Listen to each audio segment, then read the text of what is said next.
गायत्री की साधना करने से तो बहुत आत्मबल आता है। ब्रह्मवर्चस्व एक शब्द आता है, नीचे एक श्लोक है, सुता मया वरदा वेद माता प्रचोदयंताम पावमानी द्विजानाम आयु प्राणम प्रजाम पशुम कीर्तिम द्रविणम ब्रह्मवर्चसम। तो जो ब्रह्मवर्चस है वो इतना बड़ा तेज है, इतना बड़ा आक्रोश है, उसको मन्यु कहा है। जो मैंने आपको कहा था, मन्यु असी मन्यु में देवी, यानी कि हे भगवान मुझे मन्यु प्रदान कीजिए, यानी कि अनीति के खिलाफ लड़ने के लिए आक्रोश पैदा कीजिए मेरे अंदर। मैं बहुत शांत हूँ, मैं अनीति के खिलाफ लड़ नहीं पाता हूँ, मुझे कहीं अत्याचार होता है या अनीति होती है तो मैं सहन कर लेता हूँ।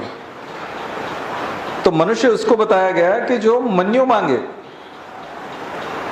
यानी कि अनीति के खिलाफ आक्रोश, अनीति के खिलाफ लड़ने के लिए जोश। नहीं तो मरे हुए मनुष्य की तरह जैसा है, वो किसी काम का नहीं है, धरती पे भी बोझ है वो, और समाज का भी हिस्सा नहीं है वो फिर उस तरह से।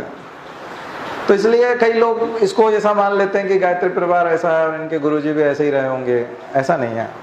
गुरुजी जो थे और जो हमारा जो मिशन के उद्देश्य हैं, बहुत क्रांतिकारी उद्देश्य हैं, जबरदस्त उद्देश्य हैं, वो परिवर्तन की बात करते हैं। इसीलिए तो बोलते हैं हम बदलेंगे, युग बदलेगा।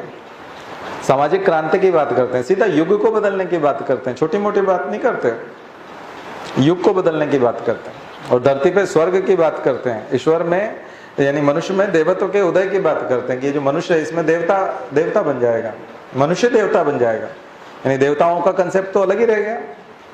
तो मुझे लगता है कि हम अपने मिशन के अनुरूप भी आपको बहुत अच्छी बात बता रहे हैं कि अनाचार बढ़ता है कब, सदाचार चुप रहता है जब। तो अनीति से लोहा लेने के लिए हमको हमेशा तत्पर रहना चाहिए, और अगर आप ऐसा नहीं कर सकते तो कम से कम जो अनीति से लोहा ले रहा है उसको सहयोग कर सकते हैं। तो ऐसा नहीं है कि आप सोचते नहीं होंगे, विचार नहीं करते होंगे, नहीं तो आप खींच करके यहाँ तक भी कैसे आते, एकदम से यहाँ आके बैठते ही क्यों। तो मुझे जीवन तक तो कुछ लगता है, लेकिन रिजल्ट का जो प्रतिशत है वो इस बार बढ़ना चाहिए। जो 5% है वो मुझे ठीक नहीं लगता। 100 में से 5 लोग ही समझ पाते हैं। कुछ लोग हमको नहीं समझाते होंगे, बताते नहीं होंगे, तो हो सकता है 5% और होते होंगे तो 10% हो जाते होंगे, लेकिन फिर भी पासिंग मार्क्स तक तो होना चाहिए ना। हम भी पास नहीं हुए इतने में, तो 33% लोग तो हों, और 100% हो जाएं तो और ज़्यादा अच्छी बात है, क्योंकि ये कोई राजनीति का काम तो है नहीं, हम कोई चुनाव तो लड़ नहीं रहे, जनजागरण की बात है, और इसमें आप लोगों को हिस्सेदार होना चाहिए। अगर आप कोई बड़ा पुरुषार्थ नहीं कर सकते तो जो पुरुषार्थ चल रहा है उसी में अपना कंट्रीब्यूशन किसी न किसी रूप में करना चाहिए। नहीं कर सकते तो मुझे लगता है कि मानवता के खिलाफ अपराध होगा।